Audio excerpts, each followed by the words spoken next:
Hello, I'm Ben. Welcome to the channel. Today we're going to talk about lessons from the world's most successful people. And a lot of the books I read, it gives profiles on the folks that they're talking about and tells you a little bit about their experience. And you see some similarities through those people. So let's go through that, and you can go all the way back to some books that are basically 100 years old. How to Win Friends and Influence People is one that comes to mind. But also Think and Grow Rich. That series is interesting as well, where they studied people and talked to people at that time. And there's a lot in Inc. magazine and in Money magazine these days where they do the one-on-one interviews and come back with some similarities as well. So let's roll through the 10 that I picked out, and I think they'd be useful to you. 1, don't plan your career. Stay flexible and open. A lot of times, even in my own career, you think you're on a fixed path. It makes sense to go this way, and you keep doing things that add up to that. And ultimately, out of the blue, you can get something that will change your entire trajectory based on a path that you thought you were going to be on. And I can use my example from manufacturing to healthcare. I never thought I would have made the change from manufacturing to healthcare. And a lot of times the suggestion is you shouldn't do that because it may impact your pay. But I can tell you flat out that wasn't the case. It actually stayed about the same, maybe improved a little bit year over year. So don't plan your career. Stay flexible and open. 2 is forget the career ladder. Climb the jungle gym. I thought that was a good point simply because of this. When you're chasing a career and you're doing it specifically in one organization or in one business concept like manufacturing versus healthcare, you may be working in an organization that's a great organization to work in, but maybe somewhere on that ladder there's someone toxic or someone in your way where you have to do something to change and do something different because you're not going to be productive or allowed to produce the way you would in that situation. I think that's why this is a great suggestion. Look at it as a jungle gym, not a ladder. You have multiple different rungs you can take and multiple different pathways you can move to continue your climb. So that should be the thought process. You have other options to continue that progress. Number 3 is pick people over pay. Work with good people.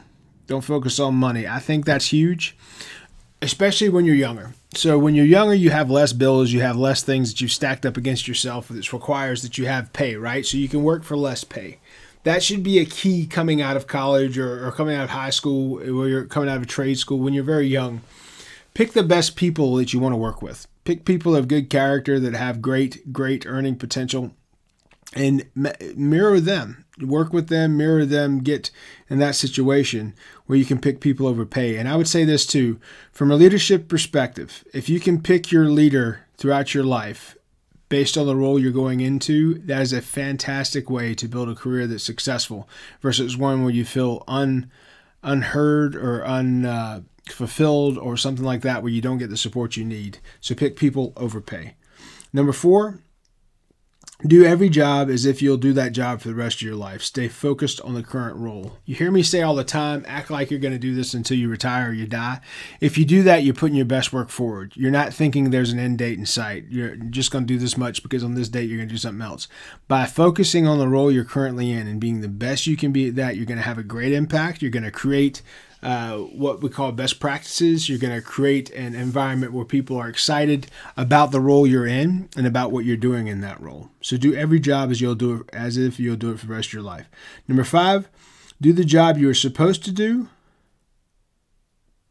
but think about what is getting done. And then what you want to do is contribute beyond that. So do the job that you're supposed to do. Think about what is getting done, or think about what isn't getting done as well, and contribute to that. So focus on those things, know what's being achieved, what's not being achieved, and kind of push both of those as long as you can. 6, be curious. Everyone you meet can coach you, can teach you, can learn from you, right? Be curious. Have conversations. Make that the purpose of your day. Try to go out and have conversations and connect with people you haven't connected with before, and that will give you an opportunity both to maybe teach someone, but also to learn. Number 7, be nice to everyone. You don't know what people are going through, right? You just see the surface for a very brief period of time.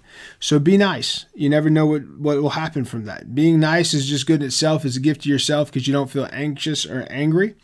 But the gift you give to people out there is they have that smile. That might be all that they need for a day to uplift them and get them through what they're doing. So be nice.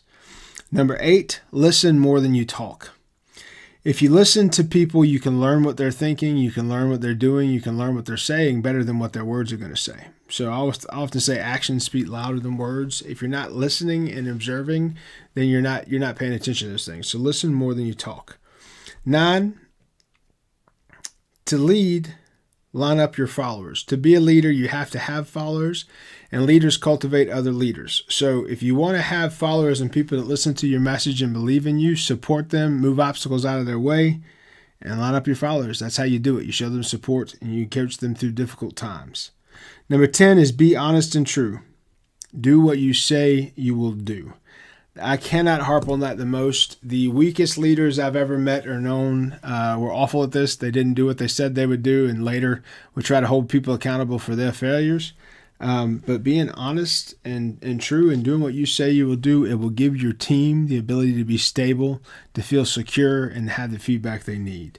So that's 10 lessons that I've got from the world's most successful people. Hopefully this is useful to you. Please like and subscribe. Please share. Be good.